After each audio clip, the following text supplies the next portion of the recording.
अस्सलाम वालेकुम, सुबह बखैर, very good morning to all of you. आज का दिन एक लिहाज से बहुत ही ज़्यादा मुनफरिद है। वो ये है कि ये दिन अगले साल नहीं आने वाला, और वो इस तरह कि आज 29 फरवरी है, यानी 2024 एक लीप ईयर है, और इस साल 365 की जगह 366 दिन यानी एक इजाफे दिन हमें मिल गया है। अब ये दिन 4 साल बाद आएगा, और आज के दिन को यादगार बनाने के लिए कुछ लोग शादी भी करते हैं। और आज की तारीख में मैं हमेशा ये सोचती हूँ, जो पैदा होने वाले बच्चे होते हैं वो अपनी सालगिरह तो उनको मनाने का जो मौका मिलता होगा वो हर 4 साल बाद उनको मिलता है ना। तो मतलब हर साल तो बेचारे अपनी सालगिरह भी नहीं मना सकते, इसलिए वो तमाम तर लोग जिनकी 29 फरवरी को सालगिरह होती है, अब तमाम तर लोगों को सालगिरह की ढेरों मुबारकबादें। और फाइनली वो दिन आ गया कि आप लोग अपनी सालगिरह मना भी सकते हैं। अच्छा, लेकिन ऐसे बच्चों को जिन्हें हम लीपर्स कहते हैं, वो मुनफरिद सलाहियतों और खुसूसी इख्तियारात के मालिक होते हैं। यानी आज पैदा होने वाले बच्चे अपनी चौथी सालगिरह, जैसे मैंने पहले भी आपको बताया, कि 2028 में मना सकेंगे, मतलब आफ्टर 4 ईयर्स ये के टाइम आएगा। अच्छा जी, आज पॉलिटिकल लिहाज से देखा जाए तो आज का दिन बहुत ज़्यादा अहम है, वो इस वजह से क्योंकि आज कौमी असम्बली का 16वां इजलास जो है वो अब से थोड़ी ही देर में शुरू होने का, कि जैसे शहबाज शरीफ साहब भी अभी पार्लियामेंट पहुंच चुके हैं, और उसके साथ हमने देखा कि उमर अयूब भी वहाँ पर मौजूद है। मतलब जितने भी नौ मुंतखब रुकन हैं वो आज हलफ उठाएंगे। सियासी पारा जो है वो हम देख रहे हैं कि दिन ब दिन वैसे भी बढ़ता चला जा रहा है। हुकूमत साजी के लिए सियासी जमातों की कोशिशें, क़यादों के दरमियान राब्ते और मुलाकातें भी काफ़ी अरसे से जारी हैं। इत्तेहादी जमातों ने हुकूमत साजी के लिए शेड्यूल भी बनाया है, और पंजाब और सिंध के बाद गुज़िश्ता रोज़ खैबर पख्तूनख्वा असम्बली का पहला इजलास हुआ। और ये क्या इजलास सर आपने देखा, जिसमें हंगामा आराई थी, जिसमें शोर शराबा था, बहुत हुआ, लेकिन इसके दौरान हल्फ भी उठाए गए। और खैबर पख्तूनख्वा असम्बली के इजलास में हमने हैरतनाक बल्कि अफसोसनाक मनाजिर काफ़ी ज़्यादा देखे। मुस्लिम लीग नून की कारकुन सोबिया शाहिद हाथ में घड़ी लेकर असम्बली हॉल पहुंची, तो असम्बली में मौजूद पाकिस्तान तहरीक इंसाफ के कारकुनान ने उनकी तरफ खाली बॉटल्स, जूते, बॉल पेन, यहाँ तक कि लोटे भी उछाल दिए। दूसरी तरफ बलोचिस्तान असम्बली में भी 57 मुंतखब अरकान ने अपनी रुकनीत का हलफ उठा लिया है, जबकि स्पीकर और डिप्टी स्पीकर का इंतखाब आज किया जाएगा। कौमी असम्बली का ये पहला इजलास भी आपको पता है कि जैसे अब से थोड़ी ही देर बाद ही शुरू होने वाला है। तमाम तर सियासी सूरत हाल पर तजिया ले लेते हैं। माजिद निज़ामी हमारे साथ मौजूद हैं, उनको शामिल गुफ्तगू करेंगे। अस्सलाम वालेकुम माजिद, अ very good morning. Finally Majid, आज सदर मुमलिकत ने तो समरी नहीं दी, लेकिन आज इजलास कॉल कर लिया गया कौमी असम्बली का, और अब से थोड़ी देर बाद ही शुरू होने जा रहा है। आज आप क्या देख रहे हैं? हमने खैबर पख्तूनख्वा के तो इजलास में देख लिया कि कितना हंगामा हुआ, और हमने पंजाब में भी देखा था कि जी किस तरीके से अपोजिशन जो वॉकआउट कर गई थी। आप आज कौमी असम्बली के इजलास से क्या एक्सपेक्ट करें कि आज क्या होने जा रहा है? जी बहुत शुक्रिया। ये तकरीबन 1.5 साल से जो इंतखाबात इल्तवा का शिकार होते थे, सूबाई असम्बली के इलेक्शन होते थे, फिर नहीं होते थे, ऐलानात हुए, सियासी हंगामा आराई हुई, तो फाइनली एक नई असम्बली जो है वो आज हलफ उठाएगी, और उसके बाद तवक्को की जा सकती है कि मामलात सियासी तौर पर ज़रा बेहतर हो जाएंगे। उसकी वजह यह है कि सुन्नी इत्तेहाद कौंसिल भी इंतखाबात के बाद कौमी असम्बली में मौजूद है, बाकी सियासी जमातें भी हैं। सो इसलिए हंगामा आराई का जहाँ तक मामला है, तो उस हवाले से कई मरतबा अपोजिशन ये हिकमत अमली भी अपनाती है कि वो उस पूरे इलेक्शन प्रोसेस का बाइकआउट कर जाते हैं। तो अगर स्पीकर या डिप्टी स्पीकर का या प्राइम मिनिस्टर का इलेक्शन हो, तो उसमें फिर हुकूमत को उस बाइकआउट से कुछ ज़्यादा नुकसान नहीं होता। कौमी असम्बली के अंदर या सूबाई असम्बली के अंदर उस तरह की हंगामा आराई से बचा जा सकता है। लेकिन ये सारी चीज़ें मेरा ख्याल है, चूँकि इलेक्शन इतनी गर्मा गर्मी की फ़ज़ा में हुए हैं और सियासी तकसीम इस हद तक बढ़ चुकी है, तो इसलिए ये सारी चीज़ें फिर हमें रिफ्लेक्ट होती हुई नजर आएंगी कौमी असम्बली के अंदर भी। और मुस्लिम लीग नून को 2-3 बड़े चैलेंजेस का दोनों बड़ी जमातों को सामना होगा। एक तो ये है कि उनकी इलेक्शन के हवाले से क्रेडिबिलिटी बहुत मुतासिर है, इलेक्शन की शफाफियत पे खासे सवालिया निशानात हैं। इस वजह से जब, और इसके बाद एक फिर मुआशी सूरत हाल है, मुआशी सूरत हाल और इन दो सियासी मामलात को सामने रखेंगे तो मुस्लिम लीग नून और पीपल्स पार्टी के लिए कोई आसान हुकूमत नहीं होगी। असम्बली को चलाना उनके लिए बिल्कुल मुश्किल होगा। अच्छा, आपने बोला कि मुस्लिम लीग नून और पाकिस्तान पीपल्स पार्टी के लिए आम तो होगी नहीं, क्योंकि देखिए हमने जो साइनिंग अथॉरिटी ज़्यादातर वो पाकिस्तान पीपल्स पार्टी अपने पास रखना चाहती है, कैबिनेट में वो बैठना नहीं चाहती। तो कहीं ये डर है कि ऐसा ना हो कि जो सख्त फैसले ले लिए जाए बाद में फिर पाकिस्तान पीपल्स पार्टी वैसे जैसे बिलावल भुट्टो जरदारी PDM की हुकूमत पे बाद में जैसे गर्जे बरसे वैसे मनाजिर देखने को न मिले। क्या चांसेस लग रहे हैं? आज तो खैर हमने देखा कि सारे नौमुंतखब अरकान जो है वो हलफ उठाएंगे। सो MQM पाकिस्तान के भी लोग इनके साथ बैठेंगे, आगे भी आप देख रहे हैं कि जाके इनके साथ जाके बैठें, क्योंकि अभी तक कुछ फैसला हुआ नहीं है। जी, MQM पाकिस्तान का मामला इसलिए दिलचस्प है कि वो कराची की मुकामी हुकूमत से भी आउट है, सिंध की सूबाई हुकूमत से भी आउट है, और अगर वो मरकजी हुकूमत में भी शामिल नहीं होंगे तो मेरा ख्याल है उनके लिए फिर खसारा ही खसारा है। तो इसलिए मुझे लग रहा है कि तमाम बात के बावजूद वो कहीं ना कहीं वफाकी हुकूमत का हिस्सा बन सकते हैं।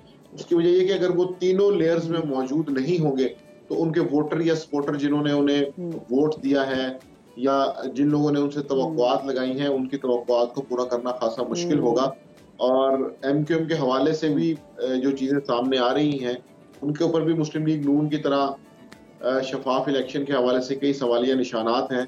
तो उनको अपनी पोजीशन को जस्टिफाई करने के लिए कुछ ऐसे इक़दाम करना होंगे कि जिससे वो सियासी मैदान के अंदर अपनी जगह बना सके। सही। अच्छा, इस ऐवान में जहाँ पर आज हम देख रहे हैं कि तमाम तर जो नौमुंतखब अरकान हैं वो हलफ भी उठाएंगे, ये ऐवान चलाना मियाँ मोहम्मद शहबाज शरीफ साहब के लिए कितना मुश्किल और कितना चैलेंजिंग होगा? देखिए, जो मुआशी प्रॉब्लम्स हैं वो तो एक साइड पर उनको रखते ही हैं, लेकिन इस पूरे ऐवान को चलाना उनके लिए कितना चैलेंजिंग होगा? जी, उसके लिए मुस्लिम लीग नून की जानिब से सरदार अय्याज सादिक का इंतखाब किया गया, जिन्होंने इससे पहले भी असम्बली चलाई हुई है, और वो भी खासा मुश्किल दौर था। अगर आपको याद हो 2013 से 2018 के दरमियान पार्लियामेंट के बाहर धरने हो रहे थे, पैनामा केस चल रहा था, मियां नवाज शरीफ नाअहल हुए उसी दौर के अंदर। तो उस वक्त के जो उनके स्पीकर के थे उम्मीदवार और जिन्होंने एज ए स्पीकर असम्बली को चलाया, उन्हीं को मुस्लिम लीग नून दोबारा लेके आ रही है ताकि उनके तजर्बे से फायदा उठाया जाए। मैं आपसे बात कर रही हूँ ना, तो इस वक्त मैं देख रही हूँ कि मियां मोहम्मद नवाज शरीफ जो है ना वो भी पार्लियामेंट हाउस पहुंच गए हैं। उनकी प्रेजेंस कितनी सिग्निफिकेंट होगी? जी, मेरा ख्याल है उनका पार्लियामेंट हाउस आना उनके दिल पे बहुत भारी गुजर रहा होगा।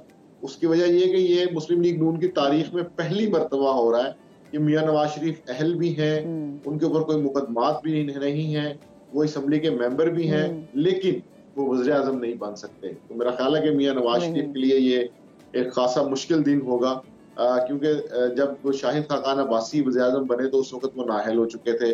जब PDM की हुकूमत में शहबाज शरीफ प्राइम मिनिस्टर बने तो वो बाहर थे और नाअहल थे। इस वक्त वो अहल भी हैं, मेंबर कौमी असम्बली भी हैं, मुस्लिम लीग नून के कायद भी हैं, मुल्क में भी, लेकिन वो वज़ीर आज़म नहीं बन सकते। तो इसलिए ये एक बड़ा मुश्किल दिन है उनके लिए। बिल्कुल, आप सही बात करें। अच्छा, मुझे बताएं, मुस्लिम लीग नून के कायद मियां मोहम्मद नवाज शरीफ जो भी पार्लियामेंट में जो हाउस पहुंच भी गए हैं, इन्होंने मुल्क के हालात को मुस्तहकम करार दिया और वो कह रहे हैं कि जी नून लीग हुकूमत में आकर मुआशी इस्तेहकाम वापस लाएगी। और उन्होंने कहा कि पहले 2 साल जो है वो मुश्किल तो होंगे। अच्छा, आपका क्या तबसरा है माजिद? आपको क्या लगता है कि इस बार फिर वो दोबारा से इसहाक डार साहब की तरफ देखेंगे कि मुल्क के जो मुआशी मुश्किलातों से निकालें, या फिर पहले की भी कुछ ऐसी गलतियां उनसे कुछ सीखेंगे?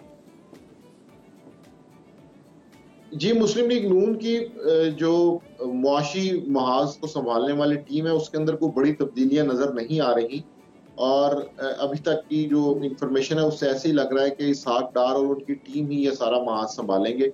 उसकी वजह यह कि कोई ऐसा नया चेहरा सामने नहीं आ सका कि जिसकी बुनियाद पर यह फैसला किया जाए कि वो बहुत इनकलाबी फैसले होंगे या कुछ ऐसे फैसले होंगे जिनसे मुआशी सूरत हाल तब्दील हो जाएगी। तो इसलिए मुस्लिम लीग नून की जो टीम पहले से उनके पास मौजूद है वही शहबाज शरीफ का साथ देगी, और ये बात दुरुस्त है। और मुस्लिम लीग नून की जानिब से मियां नवाज शरीफ की जानिब से ये जो बात कही गई है कि अगले 2 साल मुश्किल होंगे, तो वो मेरा ख्याल है कि आवाम को, अपने सपोर्टर्स को ये बताना चाह रहे हैं कि अभी फिलहाल हमसे किसी बड़े रिलीफ की या किसी खुशहाली की तवक्को ना रखी जाए, क्योंकि हम खासे मसाइल के अंदर घिरे हुए हैं। तो वो आहिस्ता आहिस्ता हलफ उठाने से पहले इस तरह की बातें करना इस चीज की गम्माजी है, निशानदही करता है कि मुस्लिम लीग नून की क़यादत को भी इस मामले की संगीनी का एहसास है कि वो कुछ खासा रिलीफ नहीं दे पाएंगे। और मामलात को बेहतर करने के लिए उन्हें खासी अच्छा, मेहनत एक करना तरफ ना होगा। रिलीफ पाकिस्तान तहरीक इंसाफ भी चाह रही है, और वो तहरीक इंसाफ जो रिलीफ किससे चाह रही है, उन्होंने कहा खत लिख दिया जी IMF को कि जी जो 30 हल्के हैं उनकी स्पेशली आप जो ऑडिट करवाएं, सीटों पे आप ऑडिट करवाएं। आपको लगता है कि कुछ उनको फायदा होगा जो स्पेसिफिकली उन्होंने खत लिखा है? मैं इसको कनेक्ट करना चाहूंगा, जब वज़ीर-ए-आज़म इमरान खान साबिक वज़ीर-ए-आज़म रमान पार्क में मौजूद थे और IMF का एक वफद उनसे आके मिला था, तो तहरीक इंसाफ का ये ख्याल है कि IMF का जो चार्टर है उसके अंदर ये लिखा गया है कि जो हुकूमतें मजबूत हैं या जो शफाफियत पे यकीन रखती हैं उनके साथ हमारी डीलिंग होगी। सो एक अखलाकी मायार को देखा जाए या सियासी मायार को देखा जाए तो इस सारे मामले पर खासी तनकीद भी होगी कि क्या पाकिस्तान के अंदरूनी हालात को बाहर किसी दूसरे इदारे की तरफ लेके जाना चाहिए या नहीं लेके जाना चाहिए, क्योंकि जैसे ही मुस्लिम लीग नून पर इल्जामात तहरीक इंसाफ की तरफ से यही लगाए जाते थे कि रिजीम चेंज की एक साजिश थी जिसमें अमेरिका इन्वॉल्व था, तो अब अगर आप ये सारे मामलात बैनुल अक़वामी इदारों के नोटिस में लेके आएंगे तो इसका मतलब तो यही है कि फिर आप भी बाहर से ही मदद मांग रहे हैं या उनको कह रहे हैं कि आप दबाव बढ़ाएं। तो इस सारी सिचुएशन में जैसे बैरिस्टर सैफ ने भी कहा ना कि उनको चाहिए, उनके सेनेटर्स को चाहिए कि उस हवाले से बात करें कि हुआ क्या है। बिल्कुल, और तहरीक इंसाफ का मामला ये है कि वो इससे पहले वहां पे अपनी कैंपेन्स भी चला चुके हैं। अमेरिका बरतानिया के अंदर उन्होंने फर्म्स भी हायर किए हैं जो उनके लिए काम करें।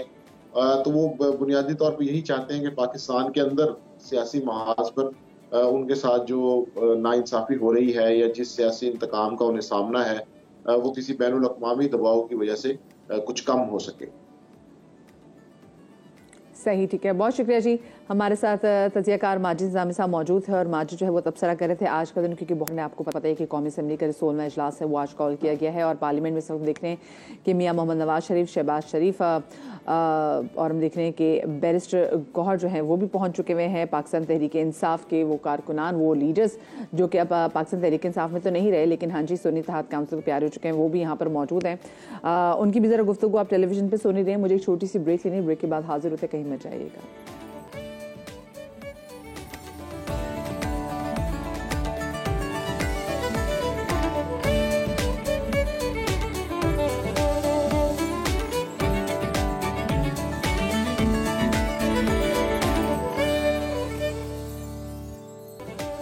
Welcome back after the break. और शो के इस हिस्से में अब हम बात करेंगे ज़रा मौसम के बदलते हुए तेवर के हवाले से, और कराची वालों को एक बड़ी अहम खबर देते चलें, वो ये कि महकमा मौसमियात ने कराची में एक बार फिर तेज़ बारिश होने की खबर दी है।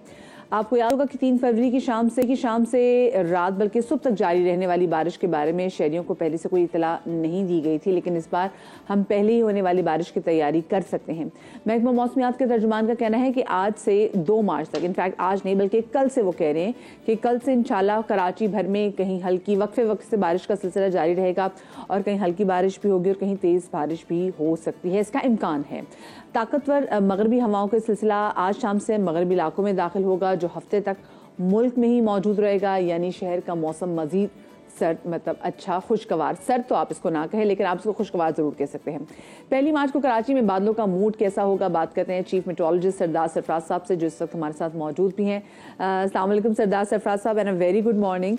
सरदार साहब, फाइनली वैसे कराची वाले बारिश का इंतजार तो बहुत करते हैं, लेकिन जब बारिश होती है, जब तेज़ बारिश होती है तो बेचारे कराची वाले काफ़ी ज़्यादा परेशान भी हो जाते हैं। एग्जैक्टली किस नौयत की बारिशें होने वाली हैं कराची में? जी वालेकुम सलाम, बहुत शुक्रिया जी।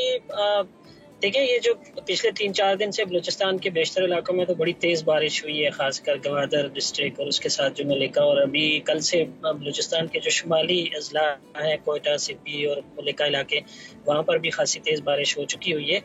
तो वही स्पेल जो है आज बलूचिस्तान के शुमाली हिस्सों पर तो कल से मौजूद है, लेकिन जो जनूबी हिस्से हैं बलूचिस्तान के, मगरबी हिस्से खासकर वही गवादर डिस्ट्रिक्ट और केश डिस्ट्रिक्ट, वहाँ से होता हुआ फिर रात के या कल सुबह एक तरह से कराची तक उसके असरात आ जाएंगे।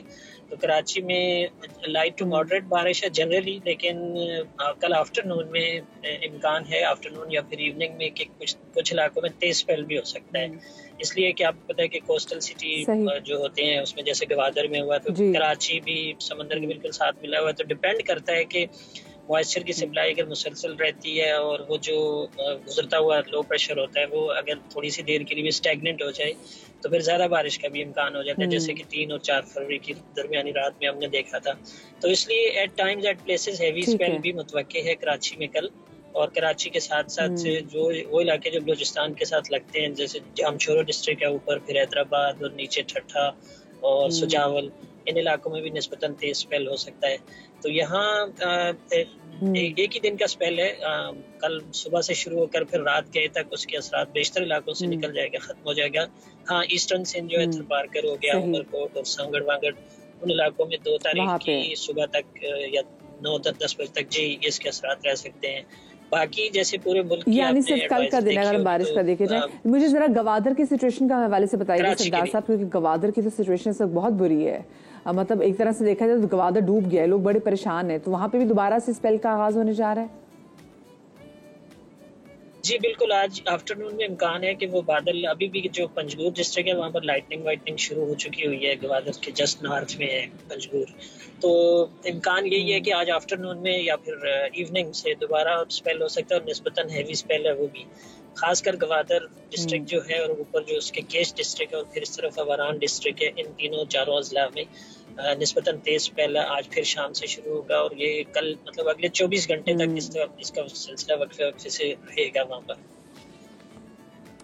सही, ठीक है, बहुत शुक्रिया दी। सरदार सरफराज साहब हमारे साथ मौजूद थे और बता रहे थे कि जो होने वाली बारिशें हैं उनकी नौयत क्या हो सकती है। उन्होंने बता दी कि कल का जो दिन है वो बारिशें होंगी और ये अच्छी बारिश भी हो सकती है, कहीं हल्की होगी, कहीं तेज़ बारिश भी हो सकती है, लेकिन ये जो सिस्टम है ये कल रात तक रहेगा, उसके बाद ये जो सिस्टम है यहाँ से निकल जाएगा। बट येस, जो थरपारकर का जो इलाका है वहाँ पर जो है वहाँ पर ये सिस्टम, बारिश बरसाने वाला सिस्टम मौजूद रहेगा। अच्छा जी, कराची में बारिश की पेशगोई और इससे निपटने के हवाले से तो हमने आपको बता दिया है। अब ज़रा गवादर का रुख करते हैं, जाके मेरे भी तस्करा भी किया है, जहाँ घंटों तक जारी रहने वाली शदीद बारिश के बाद इमरजेंसी लगाने की ज़रूरत पड़ गई, और अभी जैसे सरदार सरफराज साहब ने बताया भी कि मज़ीद बारिश भी हो सकती है, और इसके साथ ही अवाम को गैर ज़रूरी तौर पर सफ़र करने से भी मना कर दिया गया है। तूफ़ानी बारिश से तबाही की वीडियोज़ भी देखी जा रही है, और इसी बारे में बात करते हैं। प्रोग्राम में हमारे साथ कोयटा से में ज्वाइन किया हमारे नुमाइंदे मोहम्मद आतिफ ने। आतिफ, गवादर में अब तक कितनी बारिश रिकॉर्ड की जा चुकी हुई है और करंटली आप क्या सिचुएशन देख रहे हैं?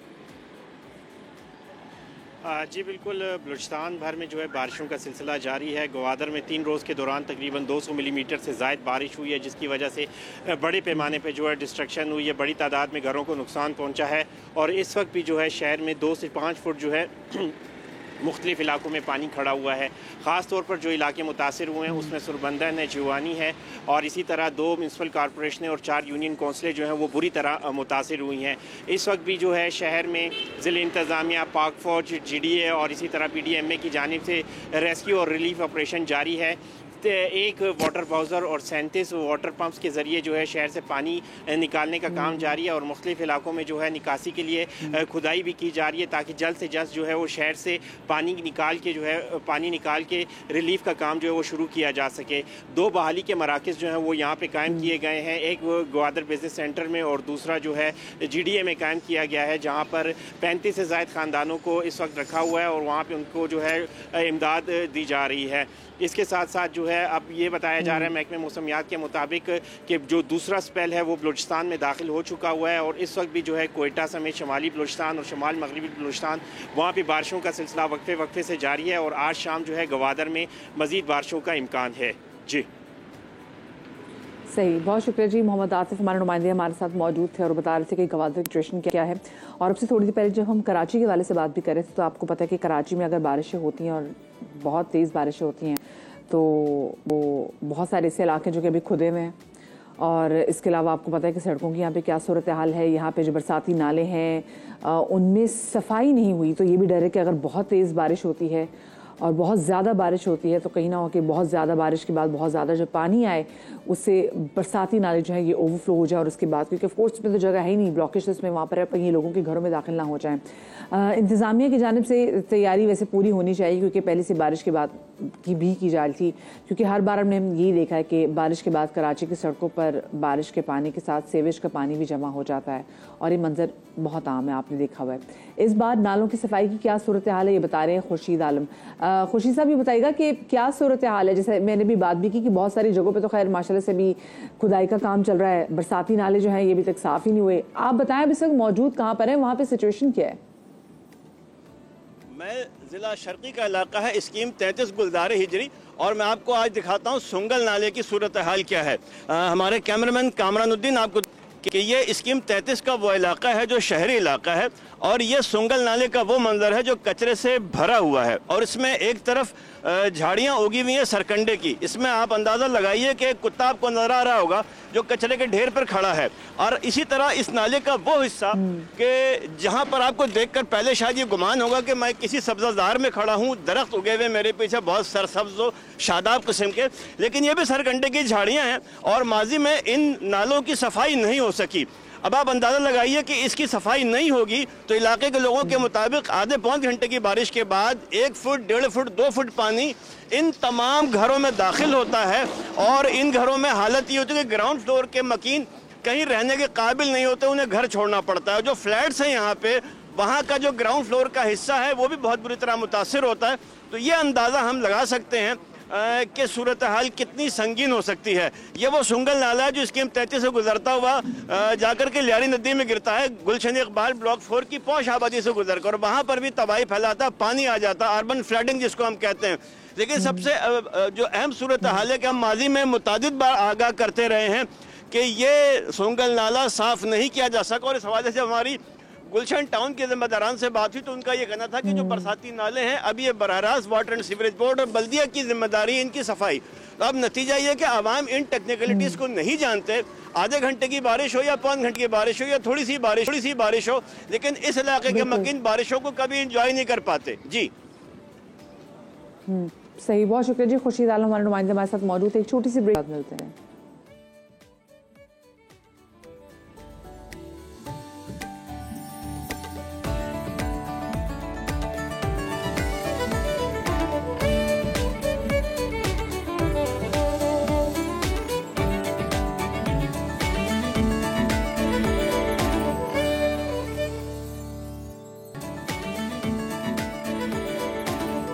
Welcome back after the break. और अब कुछ बात हो जाए खेल के मैदान के हवाले से। PSL 9 जिसका फीवर बहुत ऑन है, और इसके हवाले से सबसे अहम खबर यह है कि इवेंट के मैचेस अब कराची के मैदान में खेले जा रहे हैं।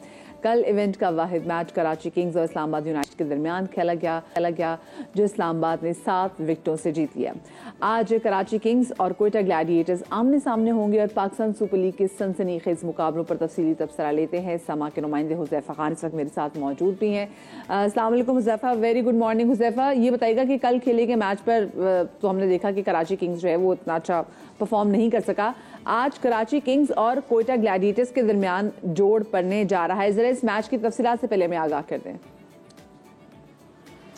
देखिए मदिया, गुड मॉर्निंग आपको भी और तमाम देखने वालों को भी। एक अनफॉर्चुनेट इंसिडेंट हुआ कराची किंग्स के कैंप में कि उनके तकरीबन 7 खिलाड़ी जो है वो बीमार हो गए, पेट के दर्द में मुब्तला थे। उनके जो एस प्लेयर थे जिसमें जेम्स विंस भी शामिल थे, और ऐसे प्लेयर डैनियल सैम्स जो उनके ओवरसीज प्लेयर थे, तो उनको 2 चेंजेस करनी पड़ी जिसकी वजह से 2 डेब्यू उन्होंने करवाया। उनको सेटबैक रहा, उस तरीके से परफॉर्मेंस नहीं आया और होम ग्राउंड पर पहले मैच में शिकस्त हुई। आज मैच जो है वो कराची और कोयटा का है। कोयटा की टीम को भी कराची की सेकेंड टीम समझा जाता है क्योंकि उसमें कराची के बहुत ज़्यादा सेकेंड टायर के प्लेयर हैं। पहले सरफराज अहमद हो, सऊद शकील हो, ख्वाजा नाफे हो, ये तमाम वो प्लेयर्स हैं जो कराची से बिलोंग करते हैं। उनके ओनर नदीम उमर भी और कोचिंग स्टाफ भी कराची का है। तो कराची की 2 टीमों के दरमियान मुकाबला होता है और बहुत ज़्यादा फैंस इस मैच के लिए आते हैं क्योंकि अच्छा मुकाबला हमेशा से होता है। कोयटा की टीम भी अच्छी है, कराची की टीम भी अच्छी है, तो तवक्को ये की जा रही है कि आज का मैच कल के मुकाबले में इन टर्म्स ऑफ पीपल बहुत ज़्यादा होगा, लोग ज़्यादा आएंगे। कल के मैच में इतना ज़्यादा क्राउड नहीं था, 7-8 हज़ार लोग थे क्योंकि एक बड़ा ग्राउंड है, 30-35 हज़ार की कैपेसिटी ग्राउंड रखता है। तो आज ये एक्सपेक्ट किया जा रहा है कि तकरीबन 30-25 हज़ार लोग कम से कम। जैसे हमें मालूम है कि लाहौर में अगर गज़ाफी स्टेडियम में जो मैच होता है तो लोगों को पता है कि ठीक है आप गाड़ी कहाँ पार्क कर सकते हैं, उसके बाद फिर आप वॉक करके जा सकते हैं, तो मतलब 5 मिनट की वॉक है, आपके लिए इतनी मुश्किल नहीं होती। कराची में लोग ये कहते हैं कि भाई एक तो जिस तरीके से ट्रैफिक भी ब्लॉक कर दी जाती है और कराची में मैच को अटेंड कोई अगर आपने करना हो तो उसके लिए ना कोई पहले कोई रोड मैप नहीं दिया जाता कि अच्छा भी कहाँ पे आपने गाड़ी खड़ी करनी है, उसके बाद कौन सी शटल चलेगी, तो लोग इस तरह से भी ना काफ़ी ज़्यादा परेशान है। तो ऐसी कोई मालूमात है आपके पास कि ताकि जो लोग मैच देखना चाहते हैं उनको पता हो कि जी हमने गाड़ी कहाँ पार्क करनी है और फिर हमने कहाँ जाना है आगे? देखिए मदिया, हर साल यही मुश्किलात आती हैं कराची वालों को, क्योंकि जो टाइम होता है मैच का वो तकरीबन 7 बजे होता है और ये वो पीक आवर होता है जिस वक्त कराची का जिस लोकेशन पे स्टेडियम वाक़ई है तो लोग अपने ऑफिस से वापस आ रहे होते हैं, बहुत ज़्यादा ट्रैफिक जैम की सूरत हाल होती है, स्टेडियम तक पहुँचना मुश्किल होता है और जो एक रोड हसन स्क्वायर से स्टेडियम की तरफ आ रहा है वो मुकम्मल तौर पर बंद होता है। इस वक्त इस साल भी और हमेशा भी यही होता है कि जो स्टेडियम के बिल्कुल सामने China ground national coaching centre के बराबर है, वहाँ पर गाड़ी खड़ी करने की सहूलत मौजूद है, लेकिन वहाँ से भी जो सीट तक का रास्ता है वो तकरीबन 1 किलोमीटर होता है, तो लोग बहुत ज़्यादा परेशान होते हैं कि हमें बहुत ज़्यादा चलना पड़ता है, फिर चेकिंग बहुत होती है और ख़ास तौर पे जो चेकिंग होती है उसमें एयरपोर्ट्स रोक लिए जाते हैं और साथ साथ ख़वातीन ये भी गिला करती हुई नजर आती है कि मेकअप का सामान भी रोक लिया जाता है। अब लोग एंटरटेनमेंट के लिए आते हैं, सेल्फी लेना चाहते हैं, अगर मेकअप रोक लेंगे, पावर बैंक रोक लेंगे तो गिला तो होगा लोगों का। बिल्कुल सही बात है भाई, ये तो बड़ा जुल्म है। तो इस हवाले से फिर उन्होंने कुछ किया नहीं है उनको, मतलब अगर वो चाहते हैं कि यहाँ पे ख़वातीन मैच देखने के लिए आए हैं, क्योंकि आपने बिल्कुल सही बात की, सेल्फीज कीजिए और कैमरास भी आप पर अक्सर आ जाते हैं और बड़े बुजुर्गों ने भी मैच देखने जाना होता है, छोटे बच्चों ने भी मैच देखने जाना होता है और कराची का मौसम भी हमारे सामने है, तो 1 किलोमीटर तक चलना मतलब ये तो बड़ी अजीब बात है। तो कोई उन्होंने कोई मुतबादिल नहीं दिया इसका कि क्या हो सकता है ताकि लोगों के लिए आसान हो सके अगर वो मैच देखना चाहें स्टेडियम में आके? मुतबादिल भी नहीं है और मुझे ऐसा लगता है कि जो फैंस इंगेजमेंट है वो बहुत कम हो गई है। आपने खुद भी काफ़ी बार स्टेडियम में आके मैच देखा होगा, आपको याद होगा जो स्टार्टिंग सीजन थे उसमें कैच अ करोड़ के नाम से एक प्रोग्राम होता था जिसमें लोगों को इंगेज किया जाता था कि वो ग्राउंड तक आएँ या आप फैंस को करीब नहीं आने देते। अगर जंगला जो है आपने देखा नेशनल बैंक स्टेडियम का, उसमें भी पुलिस वाले अगर कोई सेल्फी खिंचवाने करीब जाते हैं तो वहाँ से भी दूर हटाते हैं। तो अगर आप फैंस को एक्शन से दूर करेंगे तो आप क्रिकेट को इतना ज़्यादा यहाँ पे परवान नहीं चढ़ा सकते, स्टेडियम आपको खाली मिलेंगे। ये चीज़ें कुछ करने की ज़रूरत है, फैंस इंगेजमेंट प्रोग्राम बनाएं, लोगों को करीब तक करें एक्शन के, ताकि लोग इंजॉय कर सकें, ना सिर्फ 1-1 किलोमीटर की वॉक करके थकें और परेशान हुए, गर्मी के अंदर निहाल हो जाएं, क्योंकि पानी भी अंदर ले जाने की इजाज़त नहीं, खाने पीने की चीज़ें भी ले जाने की इजाज़त नहीं है। तो जब लोग अंदर जाते हैं 4-5 हज़ार का टिकट खरीदते हैं, 5-6 हज़ार का डबल प्राइस पे खाना खरीदना पड़ता है। इन फाइनेंशियल हालात में लोगों के लिए मुश्किल है इस एंटरटेनमेंट को आना और आके मुश्किल है। बिल्कुल सही बात है। यहाँ पे तो मेरे ख्याल से स्पेशल जो है ना डिस्काउंट भी देना चाहिए स्टूडेंट्स को। अच्छा हुज़ैफा, मुझे बताएं कराची किंग्स और कोटा ग्लैडिएटर्स के दरमियान आज का मैच होने जा रहा है, कौन सी टीम के जो लोग हैं वो हॉट फेवरेट कह रहे हैं?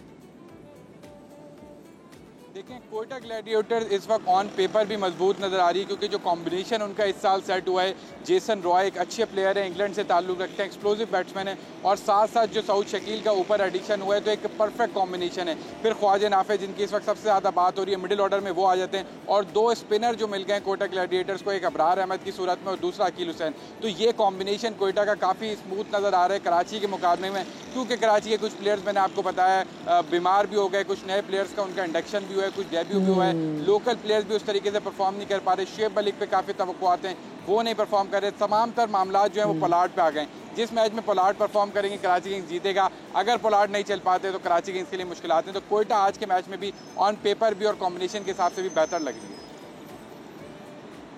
बहुत शुक्रिया जी। हुज़ैफा खान हमारे नुमाइंदे हमारे साथ मौजूद थे। ऑफ कोर्स कंसर्न है लोगों का जो बयान भी कर रहे थे कि जो लोगों की तादाद बड़ी कम ने नेशनल स्टेडियम में देखी है, बिकॉज नेशनल स्टेडियम इतना बड़ा है और हम एक्सपेक्ट ये कर रहे थे कि जी कराची में जो मैचेस आ गए तो कराची वाले हर मैच में जाके मतलब अपनी शिरकत को यकीनी बनाएंगे, लेकिन ऐसा हो नहीं रहा, जिसकी एक बड़ी वजह उन्होंने ये भी बता दी कि कहाँ पे गाड़ी पार्क करनी, फिर उसके बाद इज़ ऑलमोस्ट किलोमीटर वॉक जो कि लोगों को चलनी है। उसके बाद बहुत सारी चीज़ें जैसे एयरपोर्ट्स हैं वो आप लोग मत लेके जाएँ। मेकअप का सामान भी वो कह रहे हैं कि जी बहुत सारी ख़वातीन शिकायत करें कि वो निकाल रहे हैं, पानी की बॉटल्स आप साथ में लेके जा सकते। और ऑफ कोर्स यहाँ पे इतनी फिर आप मौसम भी आप देखें तो लोगों के लिए मुश्किलात तो हैं। तो आसान चीज़ें आपने कैसे करनी है ताकि स्पेक्टेटर जो है वो अंदर आके मैच देख सकें। अच्छा, अगर कहा जाए कि पाकिस्तानियों को दुनिया में सबसे ज़्यादा, मैं ज़रा खुराक के वाले से आपकी बात करूं कि खुश खुराक कौम समझा जाता है तो बिल्कुल ही गलत नहीं होगा। हाँ, हमारी आवाम खाने पीने के लिए वक्त और पैसे खर्च करने में कभी भी किसी से पीछे नज़र नहीं आती। हाल ही में आपको बताएं एक सर्वे किया गया जिसमें आवाम से उनकी पसंदीदा दाल के बारे में पूछा गया। वैसे तो देयर वाज अ टाइम जब लोग कहते थे कि दाल रोटी खा के गुजारा कर लूँगा, लेकिन अब दाल भी इतनी महंगी हो गई है कि अगर कोई आपको अच्छी दाल भी खिलाए तो इसका मतलब है उनका ताल्लुक अच्छे घराने से है। अच्छा, आम तासुर तो ये है कि जो लोग हैं ना वो मुर्गन ग़िज़ाओं, बारबेक्यू के आइटम्स या फिर सी फूड को ज़्यादा पसंद करते हैं, लेकिन इस सर्वे से ये पता चला है कि आवाम की बड़ी तादाद दाल खाने की भी शौकीन है। गैलप पाकिस्तान के जारी किए गए सर्वे के मुताबिक 21% अफराद ने माश की दाल को वोट किया है। माश की दाल वैसे एक डेलिकेसी होती है। दिलचस्प सर्वे के नताइज पर बात करते हैं executive director Gallup Pakistan Bilal Gilani से। उनको शामिल गुफ्तगू करेंगे। अस्सलाम वालेकुम Bilal, very good morning and welcome to my show. सबसे पहले तो मुझे बिलाल आप भी बता दीजिए कि आप कौन सी दाल शौक से खाते हैं, फिर मैं आपसे इस सर्वे के बारे में पूछूंगी। मुझे जी माश की दाल अच्छी लगती है। ये और आपको मजे की बात बताऊं, मुझे कराची में माश की दाल स्पेसिफिकली जैसे बनाई भी जाती है वाकई डेलिकेसी है, और ये राजों महाराजों की खुराक होती थी जो जितनी खूबसूरत तरीके से उसको पकाने का भी ढंग होता है। ये जो आपने स्पेसिफिक सर्वे किया है जिसमें आपने दाल के बारे में पूछा है, इसके पीछे बैकग्राउंड क्या था? जी बिल्कुल। हमारा इदारा जो है वो हेल्थ के ऊपर और फूड के ऊपर रिसर्च करता है। उसमें एक मेजर रीज़न ये है कि फूड इनटेक जो है वो हेल्थ को बहुत डिटर्मिन करती है, और हमने देखा है कि दाल, सब्जी और गोश्त, ये जो 3 डिफरेंट फूड आइटम्स हैं, इनकी जो प्रोपोर्शन है उसमें तब्दीली से सेहत पे अच्छा या बुरा असर पड़ता है। जैसे जैसे लोग और माशरे अमीर होते हैं तो दाल और सब्जी की का इस्तेमाल कम हो जाता है और गोश्त का इस्तेमाल ज्यादा हो जाता है। तो उससे ये जो नॉन कम्युनिकेबल डिजीजेस हैं, जैसे हार्ट डिजीज है, कोलेस्ट्रॉल है, डायबिटीज है, इन पे असर पड़ता है। तो हम सोसाइटी को स्टडी करते हैं और उसमें फूड एक इम्पॉर्टेंट आइटम है सोसाइटी के अंदर। तो इसलिए हम उसके ट्रेंड्स को अंडरस्टैंड करना चाह रहे हैं कि कौन कंज्यूम करता है, किस हद तक करता है, क्या इसमें तब्दीली आ रही है। ये आपने बहुत सही बात की, क्योंकि देखिए जो लाइव स्टॉक होता है उसकी फीड को लेके फिर जैसे जो गोश्त होता है, चाहे वो चिकन का गोश्त हो, चाहे वो बकरे का गोश्त हो, या फिर वो बीफ का गोश्त हो, फिर सेहत के एतबार से हमारे लिए ना बड़ा जो हार्मोनल डिस्बैलेंस भी जो है ये क्रिएट करता है। लेकिन आपने दाल के वाले से बिल्कुल सही बात की कि दाल जो है बड़ी सेफ ग़िज़ा है। अच्छा, और दाल को वैसे तो गरीब तबके की खुराक जो है वो समझा जाता है, लेकिन आपके इस सर्वे में जो चीज़ आपकी सामने फाइंडिंग सामने आई है वो कितनी दिलचस्प थी, ये बताएं। जी बिल्कुल। आई थिंक दाल जो है वो पाकिस्तानियों की एक इम्पॉर्टेंट कंपोनेंट है ग़िज़ा में। हम जब लोगों से सवाल पूछते हैं कि पिछले दिन रात को आपने क्या चीज़ खाई, तो तकरीबन a quarter of Pakistanis say that they had one or the other form of दाल। एक तो ये एक इम्पॉर्टेंट फैक्टर है। दूसरा, इस पे एक सर्वे में को करने का एक फैक्टर ये भी था कि इकोनॉमी को देखा जाए। अनफॉर्चुनेटली पाकिस्तान एग्रीकल्चरल मुल्क होने के बावजूद दाल जो है वो इम्पोर्ट करता है। आपको हैरानी होगी कि 80 to 90% दालें पाकिस्तान में जो अवेलेबल हैं वो किसी न किसी बाहर के मुल्क से इम्पोर्ट की जाती हैं। तो हालांकि हम एग्रीकल्चरल मुल्क हैं, गंदम भी पैदा करते हैं, बहुत सी वेजिटेबल्स भी पैदा करते हैं, एक्सपोर्ट भी करते हैं, मगर दाल जो कि एक इम्पॉर्टेंट कंपोनेंट है हमारे डिनर की, हमारे लंच की, वो ऑलमोस्ट इंटायरली इम्पोर्ट हो रही है। और इसकी जो काश्त पाकिस्तान में होती थी, मसलन हैदराबाद के आसपास एक मेजर मूंग की दाल काश्त की जाती थी, उन दालों की काश्त में भी एक्चुअली कमी आ रही है। अगर हम इकोनॉमी के तरफ से भी देखें तो ये सर्वे एक इम्पॉर्टेंट इशू को आइडेंटिफाई कर रहा है। हमने अगर आगे बढ़ना है तो हमें ये अपनी इंपोर्ट्स कम करनी है, तो उसमें दालों की इंपोर्ट को जो कि हर 10 और एक्सपोर्ट बढ़ानी है। बिल्कुल आपने सही बात की। ये बहुत इंपॉर्टेंट चीज़ है जो कि आपने नुक्ता इसमें हाईलाइट भी किया अपनी रिसर्च में। लेकिन मुझे बताएं कि आपकी रिसर्च से आपको, क्योंकि ऑफ कोर्स इन्फ्लेशन जो दिन ब दिन बढ़ती चली जा रही है, तो कितने % लोगों ने आपको ये भी बताया कि वो दाल कोई शौक से नहीं खाते बल्कि मजबूरी के तहत खाते हैं? जी बिल्कुल। तो इस पे जब हम सवाल पूछते हैं इन्फ्लेशन के हवाले से, तो तकरीबन 90% पाकिस्तानी ये कहते हैं कि उनके ख्याल से उनका जो एक्सपेंडिचर है वो पिछले 6 महीने में सिग्निफिकेंटली इंक्रीज़ कर गया है।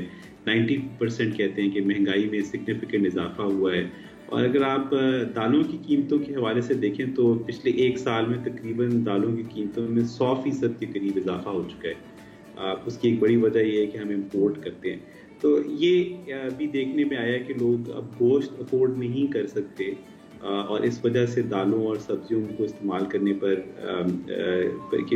रिस्ट्रिक्ट हो चुके हैं। और दूसरी तरफ ये भी कि इवन दालों की कीमतों में इजाफे की वजह से लोग कम खुराक इस्तेमाल कर रहे हैं, कम दालें इस्तेमाल करते हैं।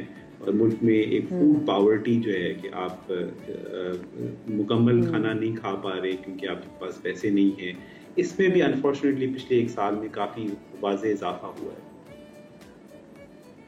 सही, बहुत शुक्रिया जी। बिलाल गैलानी हमारे साथ मौजूद थे, हम बात कर रहे थे जो बड़ा ज़बरदस्त, बड़ा दिलचस्प किस्म का वो क्या भी लगता है कि ये दिलचस्प जो सर्विस इसलिए किया गया था कि ये मालूम किया जा सके कि लोग दाल कौन सी पसंद करते हैं, लेकिन इसके पीछे पूरी रिसर्च थी कि किस किस तरीके से ये भी काम किया गया कि कौन सी दालों की काश्त है वो कम भी होगी और वो लोग जो है वो क्या शौक से दाल खाते हैं फिर मजबूरी के तहत दाल खाते हैं। ये भी एक अहम नुकता था जो कि इस रिसर्च में सामने आया। अच्छा जी, पाकिस्तान की मीडिया इंडस्ट्री तरक्की के रास्तों पर चल पड़ी है और प्राइवेट टीवी चैनल्स पर मयारी ड्रामों के साथ साथ कुछ सालों से फिल्म साजी पर भी पूरी तवज्जो दी जा रही है। यही वजह है कि आलमी फोरम्स पर हमारी फिल्मों की तारीफ हो रही है। आपको याद होगा कि कोई 1 साल पहले फिल्म जॉयलैंड ने बेहतरीन बैन अवी फिल्म का अवार्ड अपने नाम किया था। अब आपको बताते चलें कि शॉर्ट फिल्म जामुन का दरख्त ने भी आलमी तवज्जो हासिल करते हुए कांस वर्ल्ड फेस्टिवल जो फिल्म फेस्टिवल है इसमें अवार्ड जीत लिया है। फिल्म के हिदायतकार राफे राशिदी ने सोशल मीडिया पर अपने पैगाम में फिल्म की पूरी कास्ट को मुबारकबाद दी है और फिल्म में आपको याद रहे कि मारूफ अदाकार अदनान सिद्दीकी ने मनफी किरदार अदा किया है जबकि कहानी बी गुल ने लिखी है। मियाँ बीवी के ताल्लुकात और घरेलू तशद्दुद पर मबनी फिल्म को फैसल कबाडिया ने प्रोड्यूस किया है और इस पॉजिटिव खबर के साथ ही यहाँ पर वक्त हुआ है एक छोटी सी ब्रेक का। आप कहीं न जाएगा, ब्रेक के बाद मिलते हैं।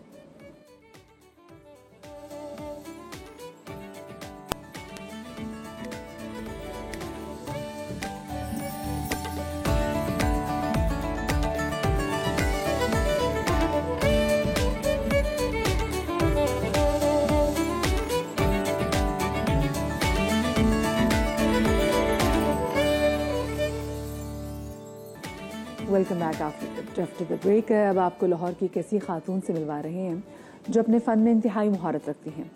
बात करें इस्लामी ख़ताती की तो हम सभी जानते हैं कि इसकी लिखाई में बहुत बारीकी से काम किया जाता है।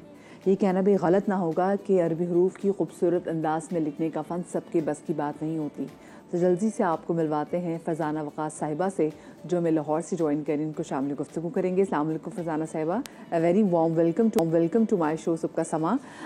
ये बताइए कि इस फ़न को सीखने के लिए आर्टिस्ट के अंदर कौन सी खूबी का होना ज़रूरी है और मुझे ये भी बताइएगा कि आपको कब इस बात का एहसास हुआ कि आपके अंदर ये फ़न है और फिर आपने कब से इस पर काम करना शुरू किया? सबसे पहले अस्सलाम वालेकुम, thank you so much for inviting me over here. सबसे पहले तो मैं ये कहूँगी किसी भी चीज़ को सीखने के लिए उसका नॉलेज होना तो बेसिक पैरामीटर होता है। आपके पास नॉलेज है तो आप करते हैं, उसके बाद आपका पैशन और आपकी ट्रेनिंग और आपका कह लें कि आपका उसमें आप कितनी एफ़र्ट पुट ऑन करते हैं वो आपको कोई भी आर्ट सिखाता है या कोई भी आपकी कोई स्किल है उसको एनहेंस करने के लिए या उसको ग्लोरीफाई करने के लिए ज़रूरी होता है।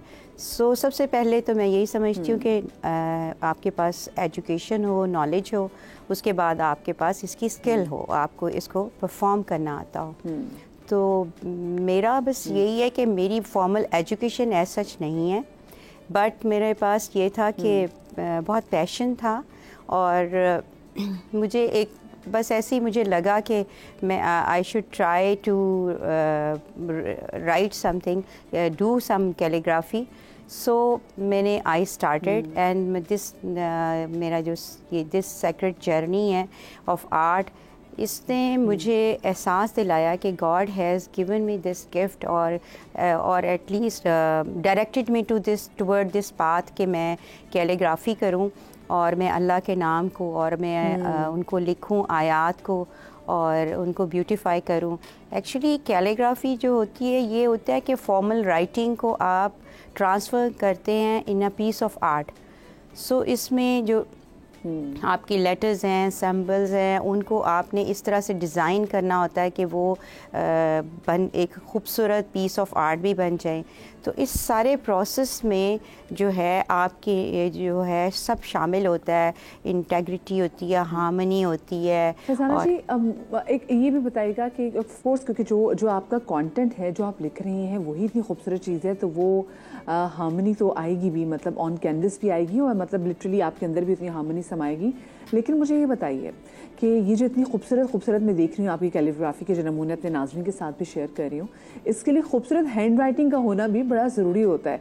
तो मुझे ये भी बताएं कि जो लोग कैलीग्राफी करना चाहते हैं उनके लिए खूबसूरत, और जो ख़ताती जो स्पेसिफिकली करना चाहते हैं उसमें खूबसूरत हैंड राइटिंग का कितना जो है वो अमल दखल होता है? नो डाउट हैंड राइटिंग तो होनी चाहिए खूबसूरत। एक्चुअली ये सारा बड़ा कम्बिनेशन है। आपकी हैंड राइटिंग पहले बेहतर हो, उसके के अलावा आपको इनको डिज़ाइन करना आता हो, इन्हें असम्बल लाइक इन्हें to put on these things, symbols और वर्ड्स को, ताकि वो सही एक पीस ऑफ आर्ट में ट्रांसफ़र हो सके। तो इसमें हैंड राइटिंग का तो बहुत मेजर रोल है। एंड आई थिंक कि मैंने अपने बचपन में क्योंकि थोड़ा बहुत तख्ती पे काम किया, तो वहाँ से जो कलम की मूवमेंट थी वो मैंने वहीं से आज दिन तक मतलब मुझे सीखा मैंने वहीं से ही है actually. Farzana ji, it's very time taking. जो मैं आपका काम भी देख रही हूँ, जो अपने नाज़रीन के सामने रखा भी है, इसमें बहुत दिन लग जाते हैं, बहुत टाइम लग जाता है। आपकी मोटिवेशन क्या थी इसमें? मेरा आप कह लें कि मेरी बस ये एक स्पिरिचुअल इंक्लाइनेशन कह सकते हैं आप, और या मिस्टिक कह लें कि आप, मेरी डिवोशन उसी ने काम किया। क्योंकि मैं कुछ करना चाहती थी कि मैं किसी चीज़ में अपने आप को एंगेज करूं, तो all of sudden I use to read a lot Quranic आयात, और उनके ऊपर थोड़ा सा सोचना और उनकी ट्रांसलेशन को समझने की कोशिश करना। वहाँ से मुझे शौक़ ये पैदा हुआ कि मैं इनको लिख के भी देखूं। तो इस तरह फिर वो मैंने कैनवस पे लिख लिया। And the very first time जो मैंने आयत लिखी, और वो ठीक थी। लाइक वो वैसे क्या थी? रब्बी ज़िदनी इल्मा, जो सबसे पहले आपने कैनवस पे लिखा वो रब्बी ज़िदनी इल्मा। और मेरे इससे बड़ी मुझे नहीं पता था कि मैं क्या कर रही हूँ, क्योंकि बचपन में मेरी पहली आयत भी यही थी जो मैंने जो रिसाइट की थी या याद की थी बचपन से ही। वो एजुकेशनल पॉइंट ऑफ व्यू से पढ़ते थे कि या अल्लाह बस रिज़ल्ट अच्छा आ जाए, तो रब्बी ज़िदनी इल्मा को पढ़ते थे, वही मैंने लिखी। और तो वेट कर रहे होते थे, अभी भी ऐसे ही है जी। वहीं से मेरी ट्रेनिंग शुरू हुई, और मैं यूजुअली से कि मेरा जर्नी जो है रब्बी ज़िदनी इल्मा से स्टार्ट हुआ, और आई थिंक ये जो है अब चला गया है फसा यकफ़िकुमुल्लाह, कि बस मेरे लिए अल्लाह काफ़ी है। और अब मुझे लगता है कि मैंने और थोड़ा इसमें आगे प्रोग्रेस करना है, और मैंने वहाँ जाना है जहाँ पर ये तो मार्फत की मंजिल है कि आप थ्रू योर आर्ट आप अल्लाह से कनेक्ट करें, और वो कनेक्शन आपका कितना स्ट्रॉन्ग होता है दिखाई दे रहा है। वो जैसे आप बता रहे हैं कि आपने कहाँ से शुरू किया था, अब आप कहाँ पर आ गई हैं। लेकिन मुझे ये बताएं, मैं अब जब स्पेसिफिकली आपका कलर पैलेट देख रही हूँ, तो it's very loud, it's very vibrant, it's beautiful, it's very eye catchy. मैंने डल रंग जो हैं, जो न्यूड्स में, जिसमें मैं कलर्स में कहूँ, वो जो सटल कलर्स हैं, वो मैंने कम ही देखे हैं। इसके पीछे क्या वजह है? नहीं, ये एक्चुअली इस मेरा ख्याल है कि ये फ़ीमेल होना इफ़ेक्ट करता है, क्योंकि समबडी कमेंटेड ऑन इट कि आपकी पेंटिंग देखकर हमने ब्लाइंडली बिलीव कर लिया कि ये it is done by some female. तो मेरा ख्याल है ये उनकी बात पर मैं जा सकती हूँ कि वाइब्रेंट मुझे अच्छे लगते हैं। बाज़ औक़ात एक टेक्निक होती है जिसमें कलर फ्लोटिंग कहते हैं, तो वो कलर को ऐसे डाल कर ना तो फ्लोट कराते हैं, और उस पर एक बैकग्राउंड बन जाता है। मैं कभी उसमें डल कलर आ जाए तो मैं छोड़ देती हूँ। लेकिन हुआ है क्योंकि मोस्टली जो कैलीग्राफी उठती है जब ब्लैक बैकग्राउंड होता है ना, उस पर वर्ड्स बहुत एनहेंस होते हैं, तो मैं यूज़ करती हूँ, लेकिन मोस्टली मेरे ब्राइट ही होते हैं कलर। फरजाना जी, मुझे ये बताइएगा कि क्योंकि आप अल्लाह पाक का कलाम है वो लिखती हैं और आप इतनी खूबसूरत कैलीग्राफी करती हैं, कभी during the art, during doing it and making it, आपको कैसा स्पिरिचुअल एक्सपीरियंस हुआ हो? नहीं, मैं ऐसा कोई क्लेम नहीं कर सकती, लेकिन ये करना इटसेल्फ इज़ अ प्रूफ कि Allah Taala has given me this gift and he actually directed me to do to go toward this thing. मैंने खुद से चूज़ नहीं किया। I was science student, I am house wife. मेरा कोई ऐसा कभी था नहीं, ट्रेंड नहीं था, all of sudden I started, so मुझे लगता है कि God has guided me to do और दिस थिंग। और मेरा अल्हम्दुलिल्लाह मैंने मेरा एम था कि मैं अपनी कैलीग्राफी को से मैंने कोई प्रॉफिट मेकिंग या मनी मेकिंग नहीं है मेरा मोटिव, मैं I like to spread it. तो उसमें मैंने काफ़ी सारे कंट्रीज़ में अभी तक मेरी पेंटिंग्स जा चुकी हुई हैं, और जहाँ कोई मैं वैसे सेल नहीं कर सकती तो मैं डोनेशन के तरीके से वहाँ पहुँचा देती हूँ। रिसेंटली मैंने मदीना में एक मस्जिद के लिए रख के आई हूँ पेंटिंग्स, जब लगेगी तो देखिए पता चलेगा कि कहाँ लगती है। और इसी तरह मैं मक्का में भी लेके गई थी, बट वो अभी एक्सेप्ट नहीं हुई, लेकिन उससे पहले मैंने स्पेन में दी है। और स्पेन में जो आपने सुना होगा अलहमरा भी है, और एक गरनाडा वहाँ पर जगह है अलहमरा के करीब, उन्होंने वो तो सारा ख़त्म कर दिया जो इस्लामिक सेंटर्स थे, मगर उन्होंने एक मॉस्क वहाँ बनाई हुई है। उस मॉस्क में मैंने डोनेट की अपनी एक आयत बनाई हुई, तो वो माशाल्लाह उधर लगी हुई है। वो इतनी बड़ी कोई मॉस्क तो नहीं थी, लेकिन इट्स फंक्शनल। ठीक है, सबसे बड़ी बात है कि स्पेन में एक आपकी मॉस्क जो है फंक्शनल है, और उसमें मेरी पेंटिंग लगी हुई है। फरजाना वक़ास साहिबा हमारे साथ मौजूद थी और उनसे बात कर रहे थे। बहुत खूबसूरत जो इनकी फ़न पारे हमने आपके सामने रखी, और ये फ़न पारे भी क्या मतलब ये कुरानी आयत की कैलीग्राफी करती हैं जो आपके सामने थी। अब ज़रा आगे बढ़ते हैं, और इससे पहले कि हम शो अपने अख्ताम को पहुँचे, मैं आपको ना एक नहायत ही दिलचस्प खबर देती हूँ। श्रीलंका में एक छोटे से चूहे ने जहाज़ में ऐसी हलचल मचाई कि एयरलाइन को तैयारा ग्राउंड करना पड़ा। अच्छा, हुआ कुछ यूँ था कि श्रीलंका की कौमी एयरलाइन में चूहा नज़र आते ही फ़्लाइट कैंसिल कर दी गई, और उसे ढूंढने की कोशिश में तैयारे को 3 दिन के लिए ग्राउंड भी कर दिया गया। अमले ने एक बड़े जतन किए, लेकिन चूहा उनको नहीं मिला। 3 दिन की भाग दौड़ के बाद उनको मरा हुआ चूहा बरामद हुआ, तो एयरलाइन के स्टाफ ने सुख का सांस दिया। अच्छा, एक और मज़े की बात मैं आपको बताना ही भूल गई। ये जो फ़्लाइट थी ना, ये जो जहाज़ था जिसमें चूहा देखा गया था, वो परवाज़ लाहौर से कोलंबो पहुंची थी। एक छोटी सी ब्रेक के बाद मिलते हैं।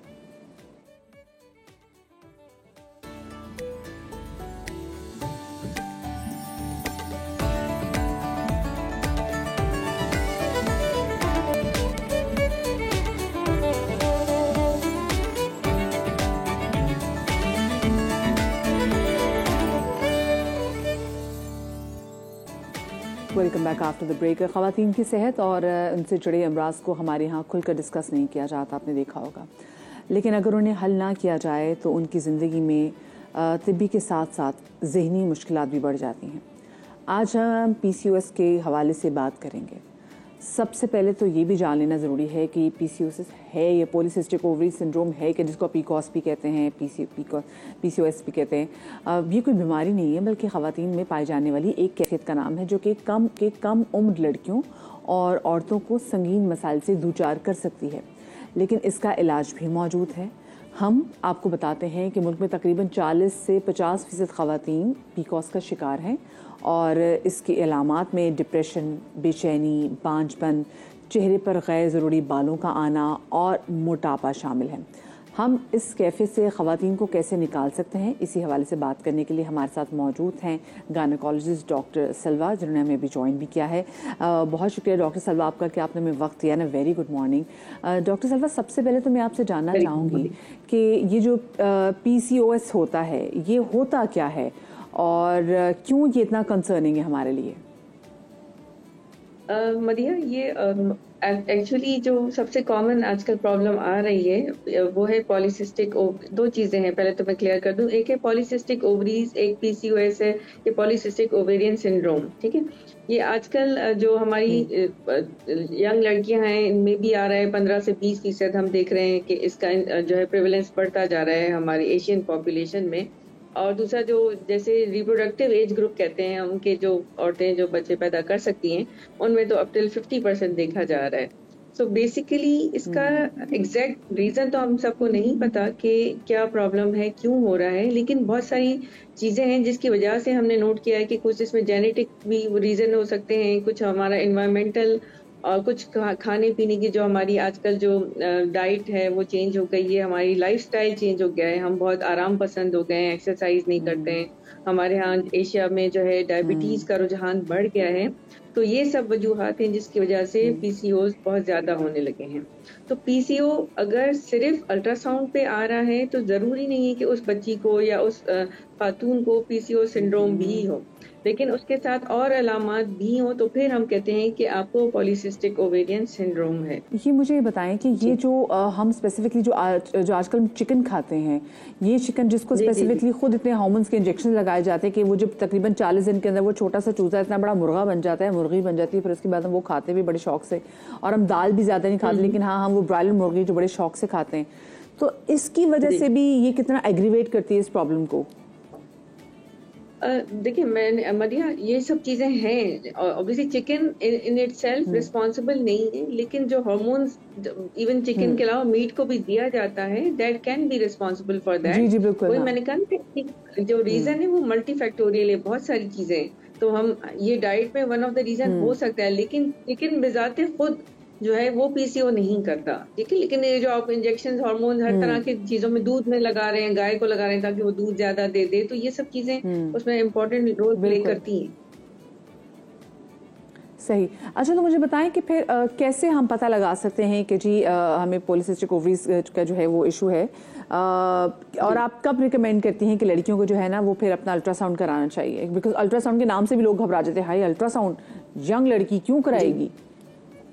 जी मदिया, अगर किसी को अलामात, जैसे मैंने कहा कि यंग लड़कियों को अलामात हो रही हैं कि उनके फेस पे ज्यादा बाल निकल रहे हैं, या एक्नी बहुत ज्यादा हो रहा है, वेट के इश्यूज हो रहे हैं कि वजन बहुत ज्यादा तेजी से बढ़ रहा है, या आप अगर डाइट एक्सरसाइज से वेट लॉस अचीव नहीं कर पा रहे हैं, या अगर किसी को बच्चा नहीं हो रहा, शादी को 2-2.5 साल हो गए हैं और आप ट्रीटमेंट से मतलब आप सब ट्राई कर चुके हैं, प्रेगनेंसी नहीं हो रही है, तो इन सब वजूहात में फिर आप जब वर्कअप करते हैं तो फिर आपको पता चलता है कि इसको बच्ची को या इस खातून को पीसीओएस है, तो उस वक्त डॉक्टर से जरूर रुजू करना चाहिए, क्योंकि ये एक ऐसा प्रॉब्लम है जो अभी जिसका इलाज हो सकता है, ठीक है।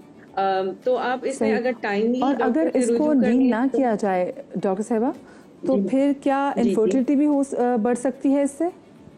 बिल्कुल बिल्कुल, यही मैं कह रही थी कि इन बच्चियों को सब फर्टिलिटी भी हो सकती है कि उनको ट्रीटमेंट अगर टाइमली नहीं मिले तो कंसीव करने में उनको इश्यूज होते हैं, टाइम लग जाता है, इसलिए उसका टाइमली मैनेजमेंट होना बिल्कुल जरूरी है। और पीसीओएस के साथ जैसे आपने कहा कि एंजाइटी, डिप्रेशन, ये भी उसकी प्रॉब्लम्स हैं कि इमीडिएट प्रॉब्लम्स में ये है, और लॉन्ग टर्म प्रॉब्लम में अगर किसी को पीसीओ हो तो उनको आगे चल के डायबिटीज है, ब्लड प्रेशर है, और खुदा ना खास्ता बच्चेदानी का कैंसर होने का भी रिस्क होता है। तो इसलिए इस बीमारी को ना लाइटली नहीं लेना चाहिए और डॉक्टर को बर वक्त जरूर दिखाना चाहिए। सही। अच्छा, एक सवाल ये भी आ रहा है कि अगर हम पीकॉस का जो इलाज कराते हैं शादी से पहले, तो वो जो मेडिकेशन वगैरह होती हैं, कहीं उसके रिपोर्शंस हमें शादी के बाद देखने को तो नहीं मिलते, या कोई नेगेटिव किस्म के रिपोर्शंस तो नहीं उसके होते? नहीं, बल्कि अच्छा है कि अगर आपका शादी से पहले इलाज हो जाए तो आपकी हार्मोनल लेवल जो है वो ऑप्टिमाइज हो जाते हैं, तो वंस फिर आप जैसे शादी होती है तो आप फिर कंसीव करने में आपको हेल्प मिलती है, उनसे कोई साइड इफेक्ट ऐसे नहीं होते हैं कि आपको आगे चल के प्रॉब्लम करें। सही, ठीक है। अच्छा, इसके अलावा आप माओं को जो स्पेसिफिकली इस वक्त आपको देख भी रही हैं डॉक्टर सलवा, आप उनको क्या सजेशन देना चाहेंगी? क्योंकि देखिए आजकल की लड़कियां भी जो हैं अपनी डाइट के बारे में ख्याल नहीं रखती, इवन की माएँ भी ख्याल नहीं रखती, तो ऑफकोर्स पे पीकॉस के इशू जो है वो तो लड़कियों को होगा ही, लेकिन क्या अहम चीज़ें जो कि माओं को देखनी चाहिए? अच्छा मदिया, देखिए आजकल की लड़कियों के वेट के इश्यूज बहुत ज्यादा हो रहे हैं, तो प्लीज अपने बच्चों को जरा अभी से ही जंक फूड्स उनको समझाएंगे अवॉइड करें, जैसे कोल्ड ड्रिंक्स हैं, फिजी ड्रिंक्स, जूसेस हैं, चिप्स वगैरह, ये सब अवॉइड करें, हेल्दी फूड खाएं, कोई ना कोई फिजिकल एक्टिविटी में बच्चों को जरूर इन्वॉल्व करें, क्योंकि आजकल ये हम सब टीवी पे, स्क्रीन पे, गेम्स, इंडोर गेम्स, ये सब रुझान ज्यादा हो गया है, ठीक है। तो हम किसी तरह की कोई वॉक एक्सरसाइज नहीं करते। अगर आप स्कूल गोइंग हैं, कॉलेज गोइंग हैं, तो प्लीज आप कोई फिजिकल एक्टिविटी में जरूर पार्टिसिपेट करें। अगर आप नहीं हैं, आप हाउसवाइफ हैं इवन, तो हफ्ते में 3 दिन अपने लिए टाइम निकालें, वॉक करें, हेल्दी फूड खाएं, स्पेशली कार्बोहाइड्रेट इंटेक अपना कम से कम रखें, और बैलेंस डाइट लें, तो उससे आपको बहुत ज्यादा हेल्प मिलती है। और अपने वेट को कंट्रोल रखें, बेसिकली अपना जो आपका BMI है, बॉडी मास इंडेक्स, वो आपका कंट्रोल होना चाहिए, आपके हाइट के हिसाब से आपका वजन होना चाहिए, ये बहुत जरूरी है। सही, बहुत शुक्रिया जी। डॉक्टर सलवा साहिबा हमारे साथ मौजूद थी और हम बात कर रहे थे जो PCOS की जो प्रॉब्लम होती है, तो प्लीज़ ज़रा वही जैसे डॉक्टर साहिबा बार बार बता रही थी, चेहरे पे ज़्यादा बाल आपके आ जाना, बहुत ज़्यादा एक्नी हो जाना, आपको लगे कि जो वेट आपका आउट ऑफ कंट्रोल है, गो कि आप इतना खा भी नहीं रहे, तो ये तमाम तरह अलामात हैं। फिर ऑफ कोर्स आपकी माहवारी की बहुत सारे इश्यूज़ को लेकर तो फ़ौरन डॉक्टर के पास ज़रूर जाएगा, क्योंकि ये बहुत नाजुक एज होती है और बहुत सारे इशूज़ ऐसे होते हैं जिनको पहले ही अगर एड्रेस कर लिया जाए तो बेहतर होता है। बस इसी खबर के साथ, इस इशू के साथ आप लोगों से इजाज़त चाहूँगी। आप लोग अपना बहुत सारा ख्याल रखिएगा, शाद रहिए, आबाद रहिए। इंशाल्लाह ज़िंदगी रही तो कल मुलाकात होगी। अल्लाह हाफ़िज़।